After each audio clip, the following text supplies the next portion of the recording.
बेहद की परम शांति। सभी का स्वागत है, परम परम स्वागत है एपिसोड नंबर 966 में। तो कैसे हैं सब बेहद की आत्माएं, श्रेष्ठ आत्माएं, जागृत आत्माएं। आशा रखता हूं सब बढ़िया होंगे, मस्त होंगे, व्यस्त होंगे। सभी का स्वागत है बापूजी के, दादाजी के यूट्यूब चैनल पे।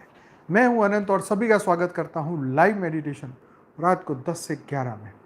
तो आइए आप और हम मिलकर शुरू करते हैं आज का बढ़िया सा एपिसोड। तो आज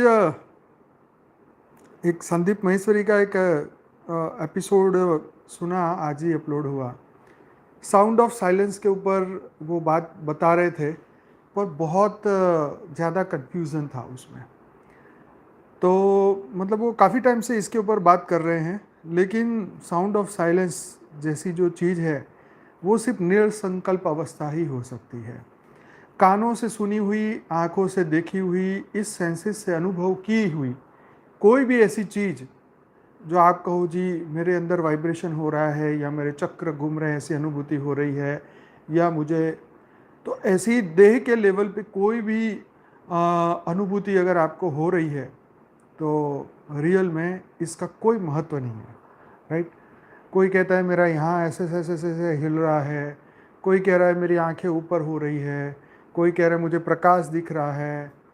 तो ये सब कुछ सिर्फ और सिर्फ टेम्पररी है, राइट।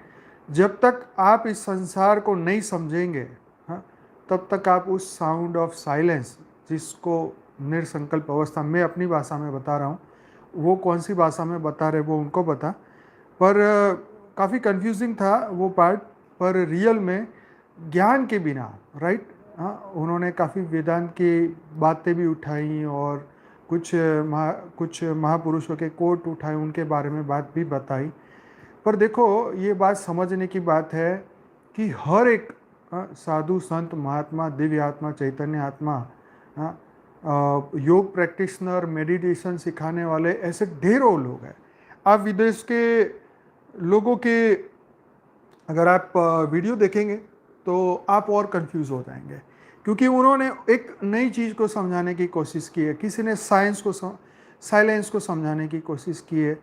आप जितने भी योगा के टीचर हैं, क्योंकि हर व्यक्ति का अपना एक चैतन्यता का एक लेवल अलग है, चेतना का लेवल अलग है। तो कोई हद की आत्मा है तो वो हद की ही बात को समझ लेगी कि यही साउंड ऑफ साइलेंस है, राइट। कोई बेहद की आत्मा है तो उसका सोचने का, समझने का तरीका अलग होगा। क्योंकि एक्चुअली होता क्या है कि जितनी इन्फॉर्मेशन, जितनी भी इंफॉर्मेशन हमारे अंदर हम स्टोर कर रहे हैं, सुन रहे हैं, स्टोर कर रहे हैं, और उसी को एनालाइज कर रहे हैं और हम समझ लेते हैं कि यही है वो। मतलब जितनी भी डेफिनेशन हमने सबसे सुनी, और आखिर में वो चीज़ हमारे मन में आती है कि हाँ अब मैं यहाँ पहुँच गया। लेकिन रियल में जो निरसंकल्प अवस्था है, यम नियम आसन प्राणायाम प्रत्याहार और आखिर में समाधि, तो ये सब चीज़ों को फॉलो करते करते जब आप आखिर में पहुंचते हो, तब जाके आप रियल में उस निरसंकल्प अवस्था में पहुंच सकते हो, राइट। अब अगर ये व्यक्ति धीरे धीरे फॉलो किए बिना सीधा वहाँ जाता है, आप पूरे दिन ऐसे लोगों को गालियाँ दे रहे, लड़ाई झगड़े कर रहे हैं, भरपूर गुस्सा कर रहे हैं, और यम नियम को भी आपने फॉलो नहीं किया, या चलो ये भी एक आपको स्थूल बात लगती है, लेकिन आपने मन से ही एक साइलेंस नहीं बना के रखा पूरे दिन, और आप फिर मेडिटेशन करने बैठे, तो आपका मन कहाँ ले जाएगा? आपका ध्यान कैसे लगेगा? आप किसको ध्यान कहोगे? एक कौन से साइलेंस को आप साउंड ऑफ साइलेंस कह रहे हो? हद की बातें तो आपको यहीं पर ही रखेगी, राइट। तो जो इसकी अनुभूति होने के बाद, चलो इसका प्रमाण बताओ। प्रमाण क्या है? प्रमाण क्या है कि आप साउंड ऑफ साइलेंस को टच कर गए, आप उसकी अनुभूति कर गए, राइट। उसके बाद आता है स्व परिवर्तन। आप जो भी यस, हाँ, it's just a good fill factor, yes probably, ये बिल्कुल सही है कि आपको अच्छा लग रहा है। आपने आधा घंटा पूरे दिन टेंशन में रहे और आधा घंटा मतलब साइलेंट में बैठे, आपने उसके ऊपर फोकस नहीं किया जो आपको टेंशन क्रिएट कर रहा था, आपने उसके ऊपर फोकस नहीं किया जो आपको दुखी कर रहा था तो आपको अच्छा लगेगा, राइट। कुछ पल के लिए आपने, जैसे शराबी है तो नशा करता है तो वो चीज़ों को भूल जाता है कुछ पल के लिए, मिनटों के लिए, तो इसलिए उसको लगता है कि यार शराब पीने से जो है मैं गम भुला देता हूँ, गम भूले जाते हैं, राइट। तो इस तरीके से जितनी भी स्थूल चीज़ें हैं जो हमारे सामने आ रही है, राइट, हम उसको एक्सपीरियंस कर रहे हैं, तो ये हद की बातों की बात है, राइट। तो जब हम हद की बातों से ऊपर उठते हैं, जब हम आत्म स्वरूप की बात करते हैं, तो वो रियल में निर्संकल्प अवस्था के बाद ही आत्म स्वरूप में पहुंचा जाता है। तो इसलिए ये बात समझना है कि आप कौन सी चीज़ को साउंड ऑफ साइलेंस कह रहे हो, हद की चीज़ को, मन के साइलेंट को, या विचारों से शून्य अवस्था को, विचारों की शून्य अवस्था को, आप किस चीज़ को परम शांति की अवस्था समझते हो। ये आपके ज्ञान के ऊपर, आपके इन्फॉर्मेशन के ऊपर इम्पोर्टेंट है, राइट। तो कुछ चीज़ें ऐसी होती हैं जो आपको मोटिवेशन गुरु नहीं सिखा सकते हैं, वो बड़े बड़े साधु संत महात्मा भी आपको शायद नहीं सिखा सकते, जो 40-40 50-50 सालों से कथाएं करा रहे हैं, रामायण महाभारत या सभी शास्त्र वेदांत भी पढ़ा रहे हो, तो भी वो शायद नहीं समझा सकते, राइट। आपको खुद को देखो, ये सब इन्फॉर्मेशन है शास्त्रों की, कोई कहता है बस शास्त्र पढ़ो, ये पढ़ो, वो पढ़ो, लेकिन जो पढ़ के आपकी खुद की इतनी बुद्धि नहीं है कि आप समझ पाएंगे। आप किसी न किसी गुरु को तो फॉलो करेंगे ही, कि भाई ये व्यक्ति ने 50 साल वेदांत का अभ्यास किया है, या ये व्यक्ति ने 50 साल जो है कथाएं कराई है, रामायण महाभारत के पाठ कराए हैं। अब आप उनको जाके पूछो, और वो भी ऐसा व्यक्ति नहीं होना चाहिए जो ग्रीडी हो, ऐसा नहीं होना चाहिए जो सिर्फ फॉलोअर्स ही बढ़ाना चाहते हो, या ऐसा व्यक्ति नहीं होना चाहिए जिनको हज़ारों आश्रम बनाने हो, ऐसा व्यक्ति नहीं होना चाहिए जो पैसे को महत्व दे रहा हो, राइट। ये इसलिए मैं बता रहा हूँ कि जब आप ऐसे व्यक्ति को सुनते हैं ना, राइट, तब आपको उनकी अनुभूति को समझने के बाद एक नई इन्फॉर्मेशन प्राप्त होती है कि इन्होंने किस चीज़ का महत्व समझा, राइट, और क्या उन्होंने प्रैक्टिकल एक्सपीरियंस बहुत कम लोगों के पास है? जैसे आप वेदांत की बात करें, वेदांत दर्शन, तो शायद आर्ट्स में भी वो पढ़ाए जाते हैं, तो वेदांत दर्शन पढ़ाए जाते हैं, लेकिन आप उनके टीचर को पूछो तो परमात्मा से उनका कोई लेना देना नहीं है। मतलब ऐसा जॉब वो पढ़ाते हैं, वेदांत दर्शन पढ़ाते हैं, लेकिन यस, बुक वाले योगी वो पढ़ाते हैं, लेकिन प्रैक्टिकली आत्मा क्या है, परमात्मा क्या है, राइट, अपने कुछ नियम को उन्होंने, जैसे मैं आत्मा हूँ, मैं मानता हूँ मैं आत्मा हूँ, तो इसको आपने अनुभव कैसे किया, किस तरीके से आपको ये बिलीव आया, किस तरीके से आपका बिलीफ पक्का हुआ कि मैं आत्मा हूँ, आपने क्या क्या एक्सपीरियंस किया, क्या आपने स्मशान में जाके देखा, किस तरीके से आपका अनुभव पक्का हुआ कि मैं आत्मा हूँ, आपने कोई मृतक को मरते हुए देखा अपने सामने, उसमें से आत्मा निकलते हुए देखा, मरे हुए व्यक्ति को हिला के देखा कि कहाँ गया ये, कि उसकी परछाई को देखा, आपने क्या ऐसा देखा कि आपको पता चला कि ये मैं आत्मा हूँ? इसका जवाब ढूंढते ढूंढते टाइम लगता है। तो ये वही बात है कि हर स्कॉलर जो पढ़ाने वाला वो प्रैक्टिकल नहीं कर पाता, और प्रैक्टिकल ना करने के कारण वो सिर्फ एक थियरी, आखिरी उड़ान पिक्चर में बताया था कि एक जो क्या नाम था, जो बाइबल पढ़ाने वाला था, तो सब लोग ऐसे गायब होने लगे, सबके कपड़े गायब, मतलब कपड़े पहने हुए थे वो गायब हो गए, कपड़े वहीं के वहीं रह गए, कोई प्लेन में से, कोई ट्रेन में से, कोई गाड़ी में से, कोई इस तरीके से गायब होने लगे, रैप्चर होने लगा। तो जो बाइबल पढ़ाने वाला जो उनका टीचर था, जो उसमें होता है चर्च के अंदर, वो नहीं गायब हुआ। तो किसी ने पूछा कि भाई आपका रैप्चर नहीं हुआ, ये सब गए? तो कह रहा मैं सिर्फ पढ़ाता था, लेकिन मेरा बिलीफ नहीं था रियल में, तो इसलिए मैं नहीं हुआ रैप्चर। यस, जो भी बिशप कहते हैं या जो भी कहते हैं।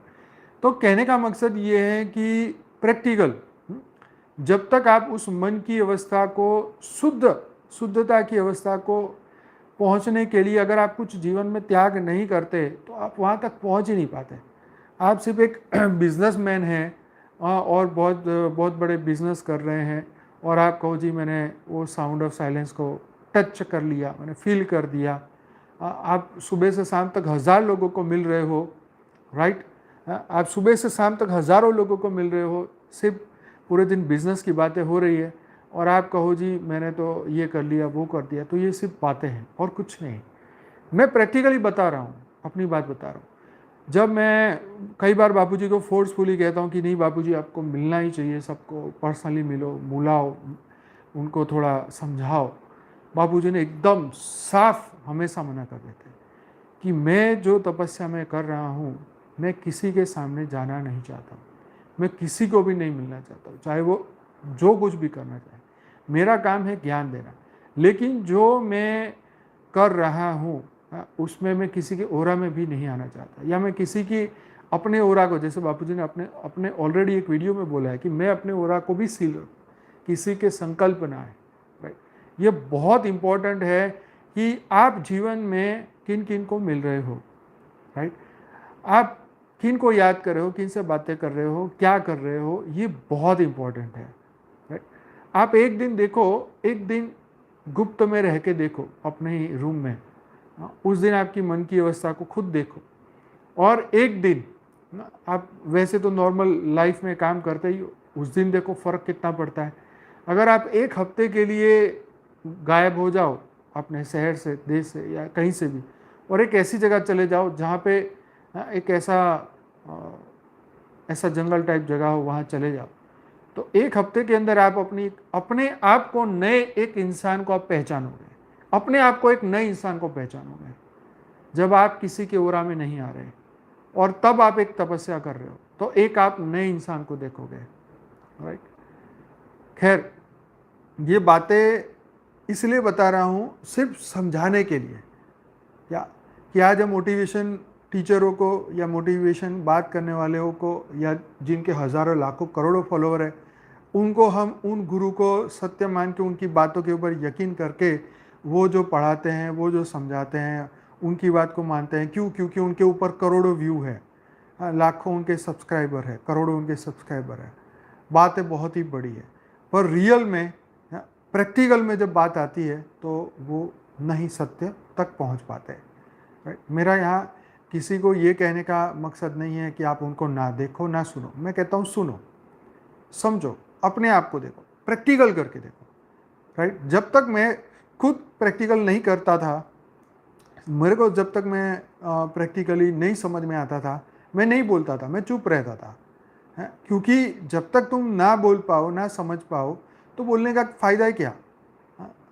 जब तक आप खुद नहीं बोलोगे ना, फिर तो या तो वो बात हो गई कि या तो तुम वो भी बोल रहे हैं इसलिए तुम बोल रहे हो, या तो तुम ऐसे ढोंग कर रहे हो कि नहीं नहीं नहीं ऐसा कुछ होता है। ये जब तक तुम्हें प्रैक्टिकली, मैंने बापूजी को भी पहले भी कहा था कि मुझे जिस दिन प्रैक्टिकली अनुभव होगा कि ये सभी चीज़ें सत्य है, तभी मैं इसमें आके आगे बढ़ूँगा। तो इसीलिए प्रैक्टिकल करने के लिए कुछ कहते हैं कुछ पाने के लिए कुछ खोना पड़ता है। तो खोना क्या पड़ता है? खोना कुछ नहीं है, खोना नहीं है, हमें सिर्फ डिस्टेंस बनाना है।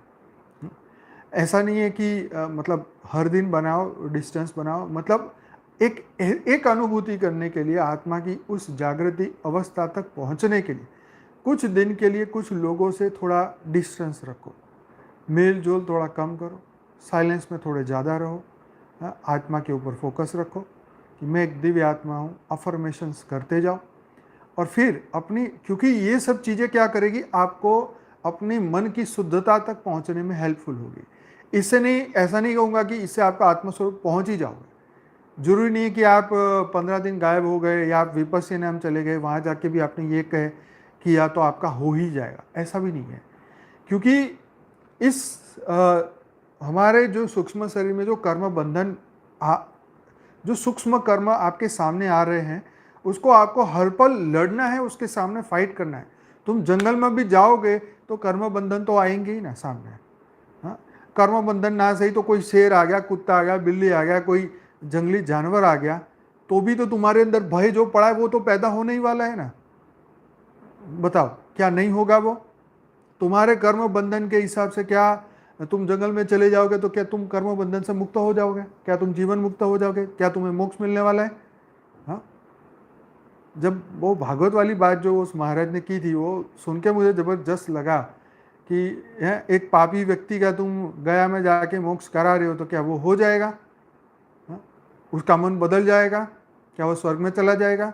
क्या उसको शांति मिल जाएगी? जब तक वो खुद उस कारण को ना समझे कि मैं यहाँ क्यों हूँ, मैं कौन हूँ, इससे यहाँ होने का कारण क्या है, मेरे दुख का कारण क्या है, मेरी अजागृति का कारण क्या है, मेरी मूर्खता का कारण क्या है, क्यों मैं आज तक ये नहीं सोच पाया, क्यों मैं ये नहीं सोच पाया, क्यों मुझे मौका नहीं मिला, क्यों मुझे कोई ऐसा नहीं मिला जो मुझे ये सोचवाए या मुझे अपने सत्य की परिचय कराए, आत्मा का परिचय कराए। जब तक तो ये ना हो पाए तो तुम घूमने तो सब लोग जाते हैं, पहाड़ों पे जाते हैं, स्विट्जरलैंड जाते हैं, हर जगह जाते हैं, महीनों महीनों पड़े रहते हैं शिमला मनाली फलानी कहीं भी जाके, लेकिन वो जो जागृति है वो नहीं आती। जो कर्म बंधन सूक्ष्म में पड़े हैं वो तो हर पल तुम्हारे सामने आने वाला है।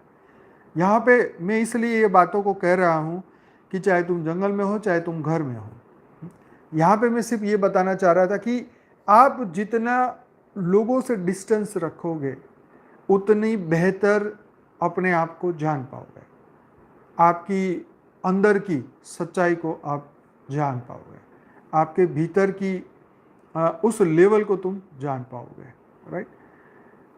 कई बार सपनों के माध्यम से हमें अपने मन की अवस्था का पता चलता है। कई बार ऐसा ही नहीं है कि सपने ही सब सच होते हैं, राइट। कई बार सूक्ष्म जगत से भी हमें इंस्पिरेशन मिलती है, कई बार मेडिटेशन में भी हमें इंस्पिरेशन मिलती है, राइट। मुझे तो बहुत मिलती है, जब हम मेडिटेशन करते हैं तो बहुत इंस्पिरेशन मिलती है। तो ये चीज़ें आप ये कोई भी बात को पकड़ के ये जज नहीं कर सकते ये मेरे मन का भ्रम था या मुझे सूक्ष्म जगत से ये इंस्पिरेशन मिली या ये मुझे कहाँ से मिली। लेकिन जो मुझे मिली है क्या वो सत्य है या असत्य है, ये सच्ची है कि झूठी कही, क्योंकि कई लोग हमें इस तरह के मैसेज करते हैं, आज हमें ऊपर से ये संदेश मिला, बाबा का ये संदेश मिला, बापूजी ने आके हमें ये कहा। तो एवरीथिंग जो उन्होंने फील किया है वो जरूरी नहीं कि वो सच हो, राइट। कई बार ये मन की बात हो सकती है, हमारा अंदर के एक आवाज़ हो सकती है, वो आपके सामने आ सकती है, बहुत सारी बातें हैं। तो इसीलिए किसको आप सुन रहे हो ये बहुत इंपॉर्टेंट है, राइट। कैसे वक्ता को आप सुन रहे हो ये बहुत इंपॉर्टेंट है। एरे गहरे नथु गहरे ढेरों मोटिवेशन स्पीकर है, ढेरों मतलब ढेरों, लेकिन हर मोटिवेशन स्पीकर जो है वो स्पिरिचुअल नहीं हो सकता। हर स्पिरिचुअल व्यक्ति जो है जरूरी नहीं वो मोटिवेशन दे, वो तो तुम्हें ऐसी कड़वी बात करेगा कि तुम उठ के चल पड़ोगे, यार ये तो इनकी तो कथा ही शुरू करो तो ये तो मृत्यु से ही शुरू करते हैं मृत्यु की बात करते हैं।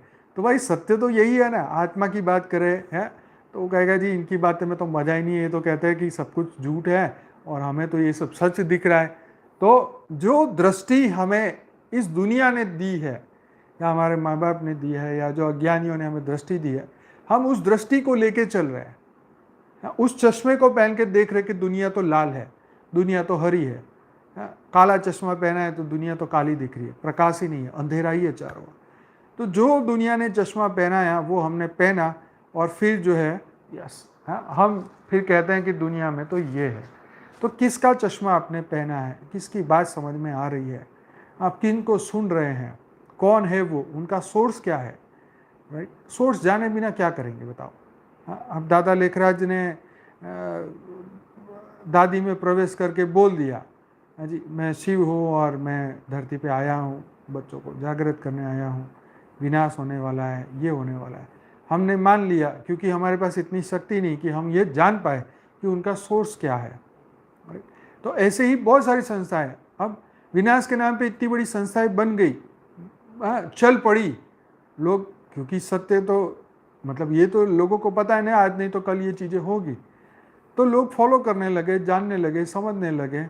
और धीरे, क्योंकि हर आत्मा में ये एक्सपीरियंस नहीं है कि ये अनंत ब्रह्मांड को जान पाए, तो इसलिए जो मिल गया उसको मान लिया कि चलो इससे तो ये बेटर है, इससे तो ये बेटर है, अलग अलग संस्थाओं का ज्ञान सुनने समझने के बाद जब आपकी आत्मा की जागृति हो जाएगी, तब आपको धीरे धीरे सबका नॉलेज में आपको अंतर दिखाई पड़ेगा, और तब आपको समझ में भी आ जाएगा कि यार ये बात तो ठीक है।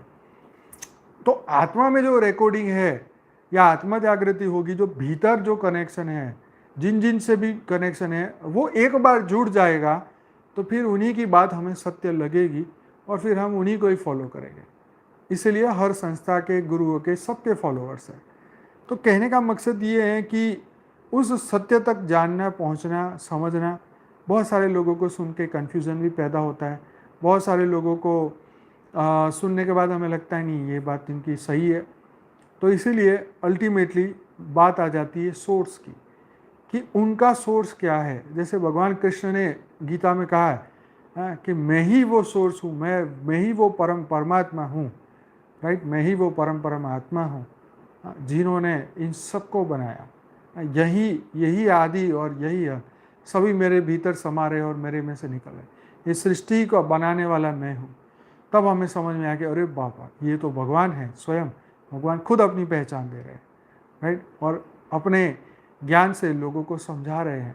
तब हमें गीता की बातें समझ में आने लगी। हमने सुना, समझ में तो तब आया जब हमने प्रैक्टिकल लोगों को देखा, थियोरी ऑफ कर्म को प्रैक्टिकली देखा कि कैसे अच्छे व्यक्ति के साथ अच्छा हुआ, बुरे के साथ बुरा हुआ, कैसे थियोरी ऑफ कर्म काम करती है, कैसे हमारी सोच है, एक भले इंसान की सोच किस तरीके से कार्य करती है, एक बुरे इंसान की सोच कैसे कार्य करती है, राइट। बुरे लोग कैसे मर रहे हैं जानवरों की तरह, हम देख रहे हैं।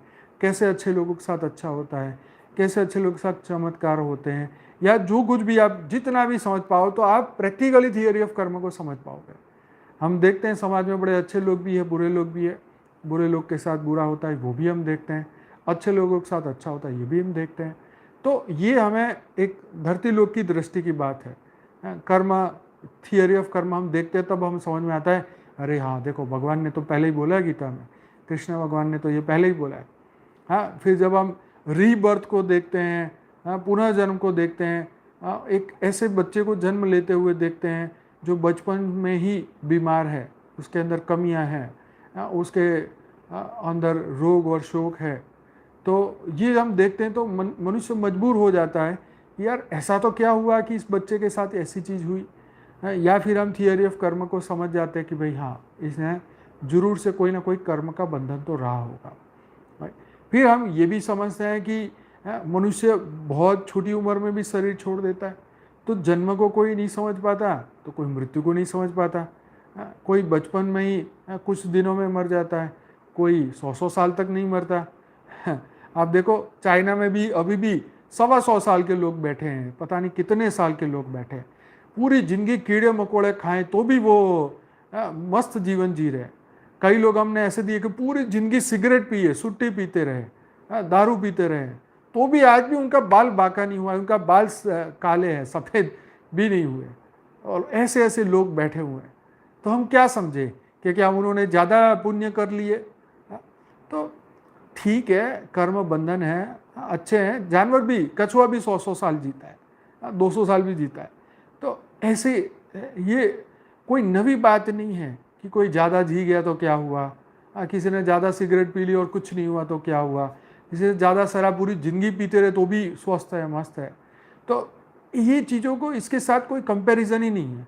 असुरों ने पूरी ज़िंदगी लोगों को, मनुष्य को कच्चा खाया, जानवरों को कच्चा खाया, सब कुछ किया, फिर भी असुर देखो हा हा हा हा करते रहते हैं, मज़े करते हैं, हवा में उड़ते गायब होते हैं। तो इसलिए जो है ये समझने वाली बात है कि भाई 175 साल की दादी है, अरे वाह भाई, मैंने तो कभी नहीं सुना गुजरात में। तो ये चीज़ें हमें कन्फ्यूज़न पैदा कर लेती कि यार सनातन धर्म में ऐसी इतनी बड़ी बड़ी बात करें तो चाइना में तो 150 साल वाले बैठे, तो ये क्या है, जिन्होंने पूरी ज़िंदगी कीड़े मकोड़े खाए वो भी मज़े से रह रहे। तो नास्तिक लोग सोच लेते हैं कि यार इनके पास है, इसलिए ये धर्म वर्म कुछ नहीं होता, सब मनुष्य एक समान, कोई नियम फॉलो नहीं करना है, चलो खाओ पियो मज़े करो। तो ये अनपढ़ लोग इस तरीके की बात समझाएंगे। तो इसलिए ठीक है, कोई 100 साल जिए कि 200 साल जिए, पर तुमने किया ही क्या, सीधी बात है। मनुष्य, हमारा तो धर्मशास्त्र ये बताता है कि जीवन का लक्ष्य है मोक्ष को पाना, और उस परम पुरुष बनना, पुरुष में से परम पुरुष बनना है, आत्मा में से दिव्य आत्मा बनना है, चैतन्य आत्मा बनना। तो संसार में तो सभी लोग हैं, देवता, दानव, यक्ष, किन्नर, राक्षस, असुर, सभी टाइप के हैं। तो जानवर भी है, सब कुछ है, सब अपना जीवन जी रहे। चींटी भी अपना जीवन जी रही है, असुर भी जी रहे, भूत प्रेत भी है, ढेर सारे 84 लाख योनि में जो जिस योनि में है सब लोग अपना जीवन तो जी रहे हैं। कोई ज़्यादा जीता है, कोई कम जीता है, क्या फ़र्क पड़ता है। स्वामी विवेकानंद आए छोटी सी उम्र में, आई थिंक 43 या 44 में वो चले गए, या 45 में चले गए, जो भी है। तो अपना पर्पस के लिए आते हैं, सॉल्व हो जाता है, चले गए। आचार्य शंकर, वो भी कम साल, बहुत कम उम्र में उन्होंने भी शरीर छोड़ दिया, राइट। तो शंकराचार्य ने 9 साल की उम्र में सब कुछ उनको ज्ञान जागृत हो गया, और बहुत छोटी उम्र में भी उन्होंने शरीर छोड़ दिया। तो ये कहने का मकसद ये है कि किसी के जन्म से, किसी के मृत्यु से आप ये तय नहीं कर सकते।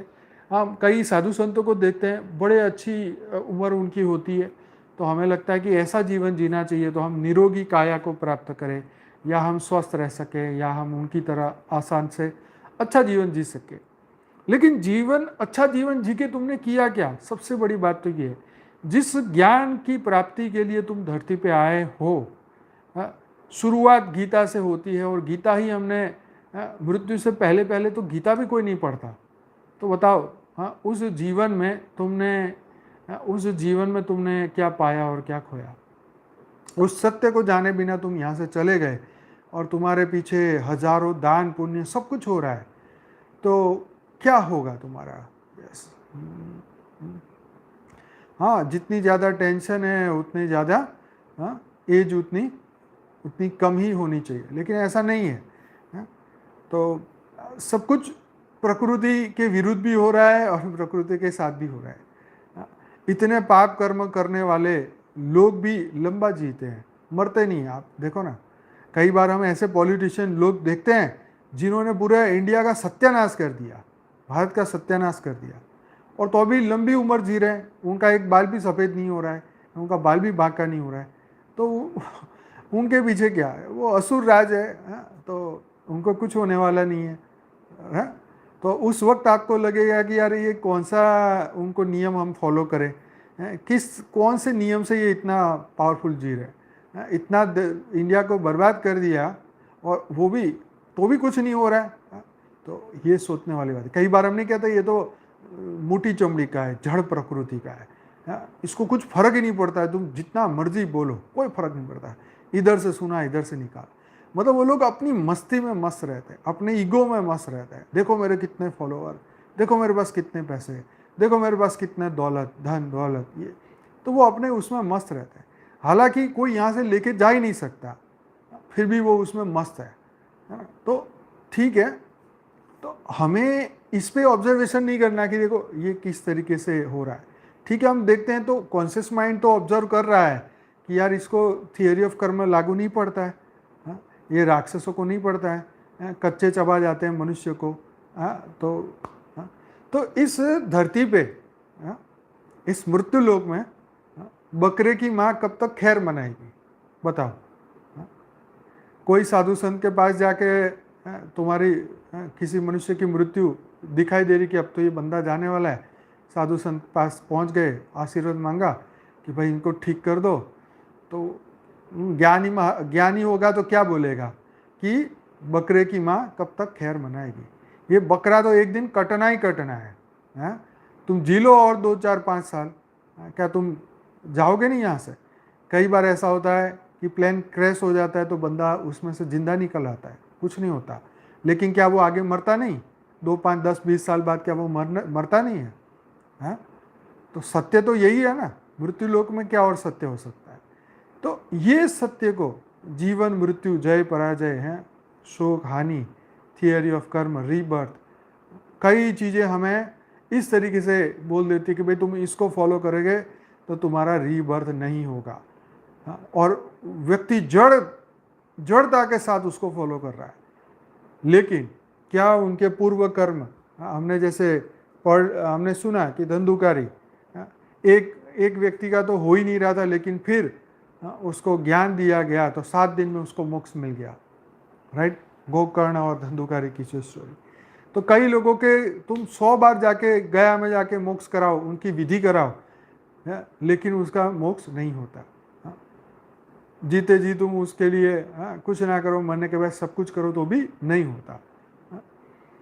तो स्व परिवर्तन, इसीलिए ज्ञान यहाँ पे आता है कि तुमने ज्ञान को कितना धारण किया। बात तो वही आ रही थी ना, साउंड ऑफ साइलेंस को समझे कि तो आपने अपने जीवन का वैल्यू क्या समझा, महत्व क्या समझा। आप अपना जीवन एक पान का गल्ला खोल के भी पूरा जीवन काट सकते हो।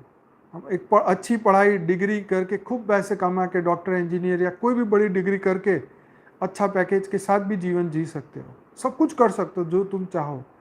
लेकिन क्या इससे पुनर्जन्म से बचोगे? क्या मृत्यु से बचोगे? किससे तुम बचने की बात कर रहे हो? किससे क्या उम्मीद रखने की बात कर रहे हो? ज्ञान इसीलिए यहाँ महत्वपूर्ण है, क्योंकि ज्ञान के बिना तो तुम योग की क्या बात करोगे बताओ।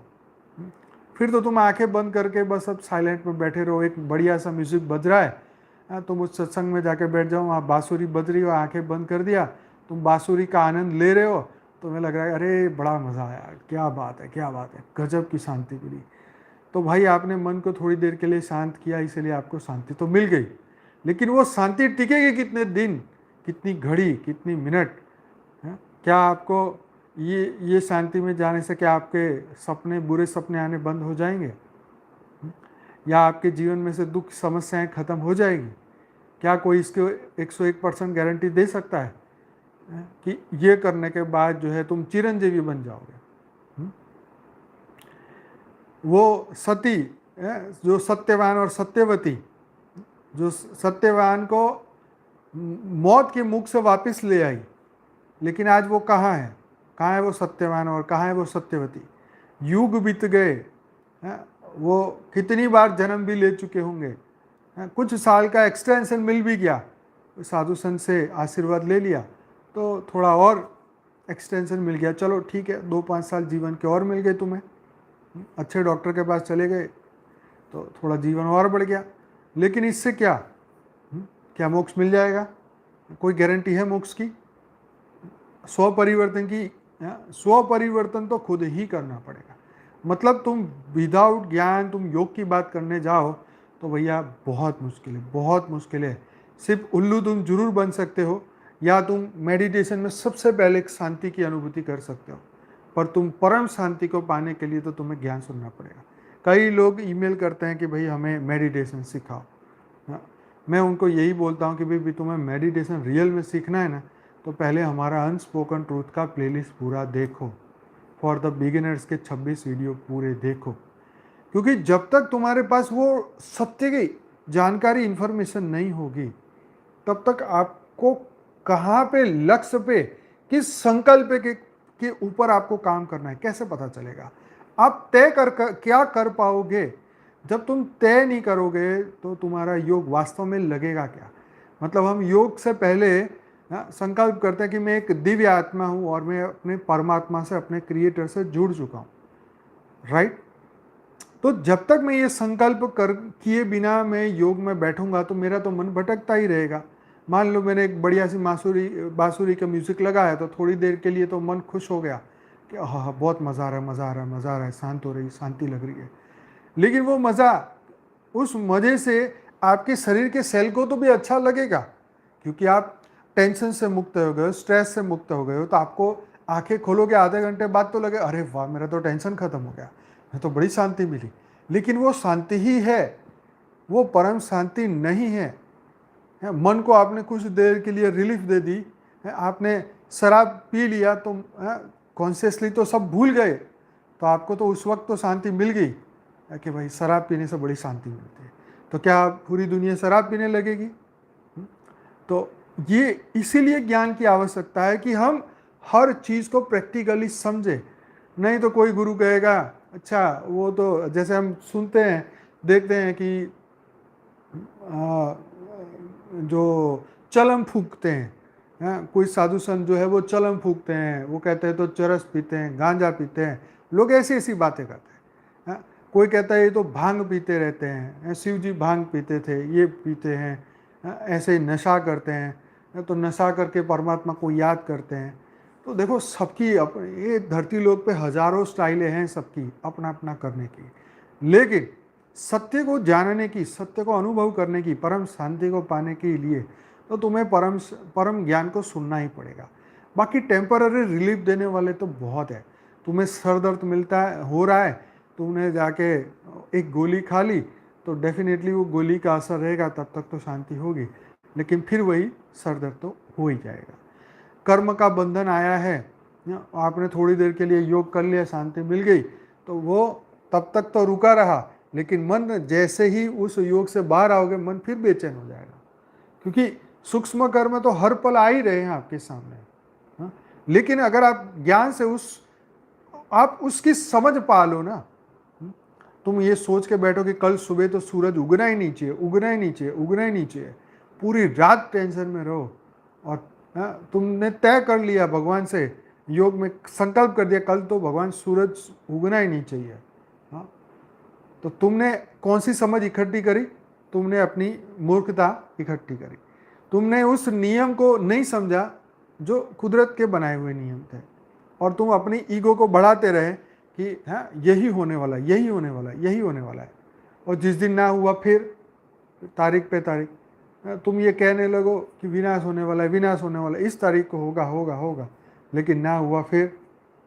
इस प्रकृति को तुम उस परमात्मा की, जैसे शास्त्र में लिखा ना कि उस ब्रह्म की इच्छा को मनुष्य नहीं जान सकता, तो फिर आप किस तरीके से आप उसको गैस करेंगे?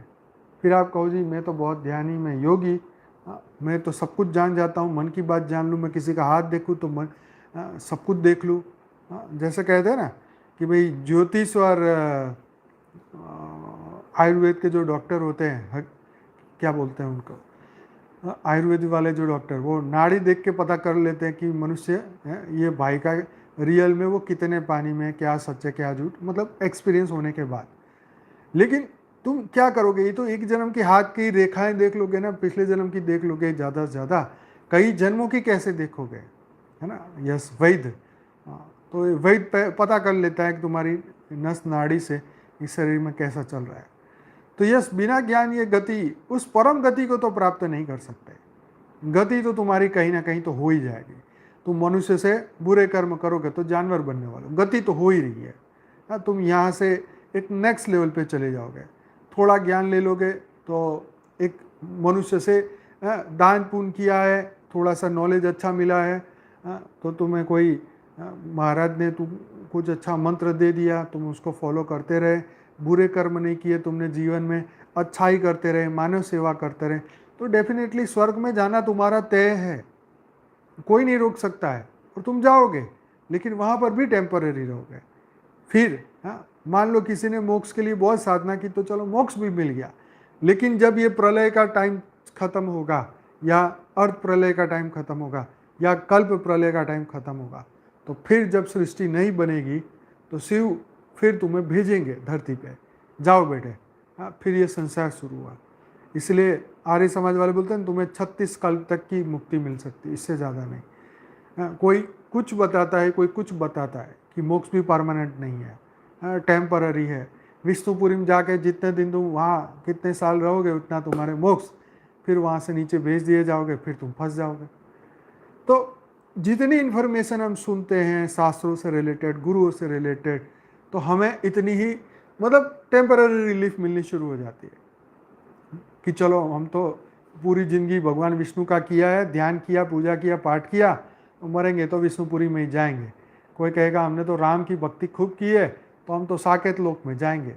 100% जाओगे। यहाँ तो कर्म का नियम तो तुम्हें 100%। किसी ने जीवन में पूरी जिंदगी लोगों को ऐसा सताया, ऐसा सताया है, तो वो तो पाताल में, नर्क में जाने वाले हैं, वो भी तय बदले, इधर की उधर, इधर की उधर करने में पूरी जिंदगी लगा दी, तो अपना स्व परिवर्तन ना कर पाए, तो फिर से शुरुआत होगी। यहाँ तो थियरी ऑफ कर्म तो तुम्हें फिर से शुरुआत करने का मौका हमेशा देता है।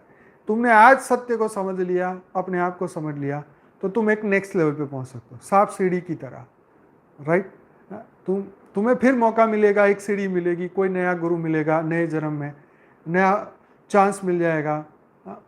फिर उनके कहने पे तुम दान पुण्य करोगे, या उनके कहने पे कुछ यज्ञ कर लोगे, कुछ देवताओं को प्रसन्न कर लोगे, उनसे कुछ रिश्ता जोड़ दिया, तो आपको वो ऊपर के लेवल में जहाँ वो गुरु होगा पहुँचाएगा। या उस देवताओं को प्रसन्न कर लिया तो देवता अपने पास ले जाएंगे, अपने धाम में ले जाएंगे। जब तक वो वहाँ है तब तक आप उनके साथ हो। जिस दिन वो भी धरती लोक में आ जाएंगे तो हम भी, जैसी उनकी गति वैसी तुम्हारी गति। सीधी बात है ना। तुम इंद्र को अपना इष्ट बनाए हो, क्योंकि इंद्र का तो पूरी धरती पे अधिपत्य है, वो राजा है इस धरती लोक का। धरती लोक का नहीं, 3 लोक का मालिक है वो। तुमने इंद्र की खूब पूजा की तो अस्त्र शस्त्र जो कुछ उनके पास है, रानियाँ पटरानियाँ, तुम जो कहो वो दे देगा, उसके पास जो है वो दे देगा। लेकिन कब तक? जिस दिन वो इंद्र अपना पद वो छोड़ेगा, उस दिन क्या? जैसे आज कोई सरकारी अफसर बहुत बड़े लेवल पे हैं, लेकिन जब वो सरकारी नौकरी का टाइम ख़त्म हो जाएगा, जब रिटायरमेंट हो जाएगा, तो फिर उनके मक्खी भी नहीं उड़नी, फिर उनकी कोई वैल्यू नहीं। फिर वही उनको ईगो खाएगा, वही कि देखो हमारा तो उस ज़माने में क्या रुतबा था, आज कोई पूछता नहीं, घर वाले पूछते नहीं। तो ये चीज़ें प्रैक्टिकल है, हम सब देख रहे हैं। सूक्ष्म जगत में भी ये चीज़ें हैं, स्थूल जगत में भी ये चीज़ें हैं। तो इसलिए ज्ञान भी उन्हीं का सुनो जो सत्य तक पहुँचाए, परम सत्य तक ले जाए। अध कचरे लोग तो अपनी बातें कर करके या यूट्यूब में तो वीडियो को बनाने और चलाने में ही लोग फंसे रहते हैं। तो इसीलिए बहुत सोच समझ कर अपने वीडियो में आगे बढ़ो, अपनी ओर आगे बढ़ो। आज मैंने वीडियो का टाइटल तो कुछ और दिया था, बातें कुछ और ही हो गई और टाइम काफ़ी निकल गया। पर खैर, जो भी बात मैंने कही ये ज़रूर से आप ध्यान में लेना, समझना, जो सत्य, और हर दिन ये पुरुषार्थ करना पड़ेगा, राइट। ऐसा नहीं है कि आज मैंने कर दिया तो हो गया, ऐसा नहीं है। कल एक हफ्ता किया तो हो गया। तो यस, ये इंद्र पोजीशन है, ये ब्रह्मा बदल जाते हैं, विष्णु बदल जाते हैं, सब कुछ ये ब्रह्मांड बदलता ही रहता है। ब्रह्मा का एक दिन, ब्रह्मा की एक रात, ब्रह्मा के 100 साल बदल, ब्रह्मा का आयुष्य 100 साल। एक ब्रह्मा जाएगा, दूसरा ब्रह्मा आएगा। नीचे से ऊपर जैसे जैसे गति होती जाएगी, तो पहले वो यहाँ का ही जीव इंद्र के पद को पाएगा, इससे और मेहनत करेगा तो धीरे धीरे और ऊपर जाएगा, और मेहनत करेगा तो वो ब्रह्मा के पद को पाएगा। फिर वही, फिर वो ब्रह्मा बदल के महाब्रह्मा बन जाएगा। सॉरी, अगर ऊपर का नॉलेज मिला ऊपर चला जाएगा।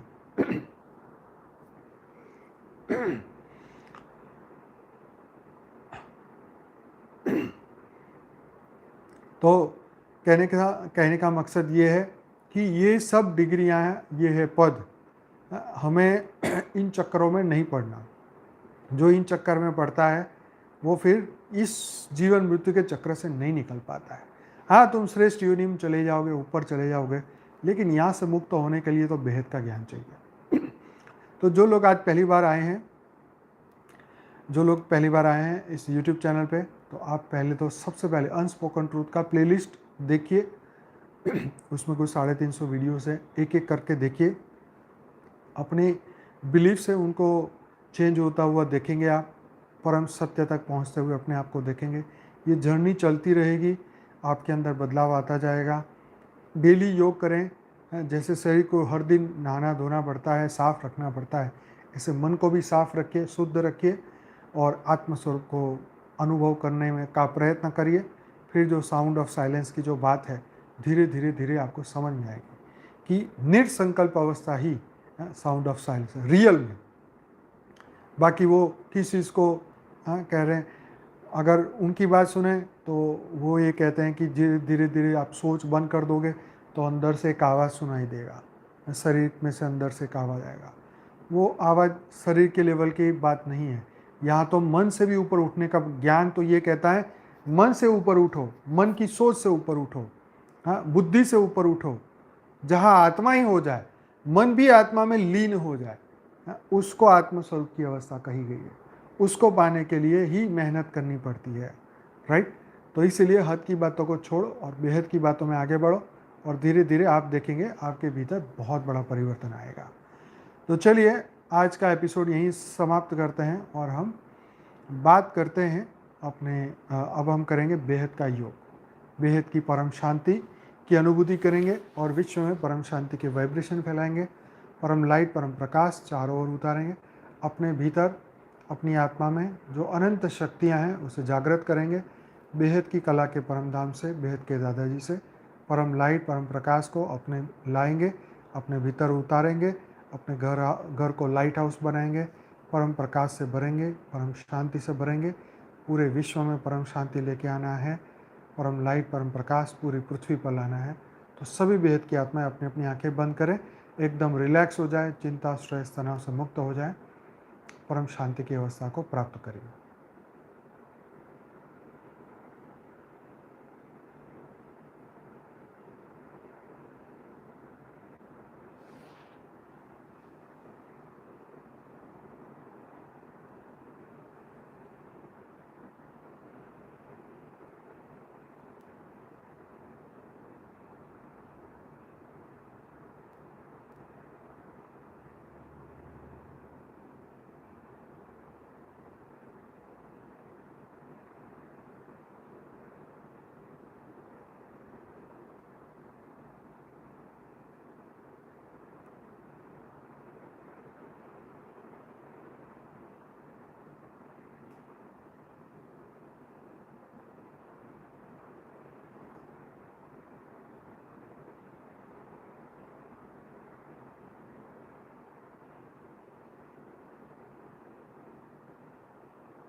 चारों ओर बेहद के बेहद की परम परम परम महाशांति हो रही है, महाशांति हो रही है, महाशांति हो रही है।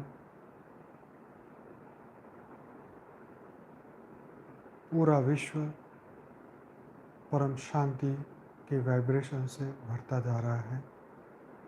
सभी दिव्य आत्माएं जागृत हो रही है, 33 कोटि देवताएं जागृत हो रहे हैं। अनंत ज्ञान पूरी दुनिया तक जा रहा है। परम परम परम ज्ञान दुनिया तक जा रहा है। विश्व में अनंत शक्तियाँ आती जा रही हैं।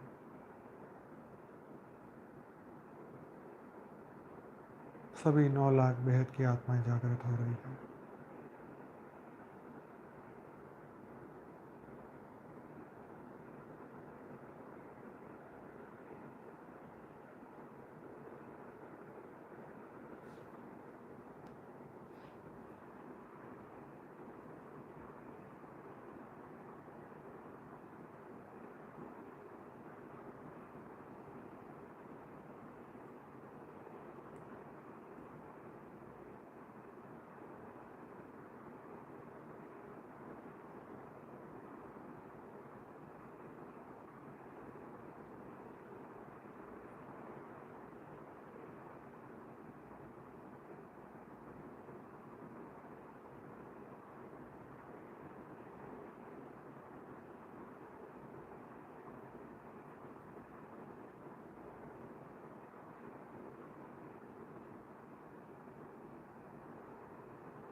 सभी बेहद की आत्माओं का दिल से धन्यवाद, कोटि कोटि धन्यवाद। मिलते हैं कल रात को 10 बजे। बेहद की परम महाशांति। Thank you so much.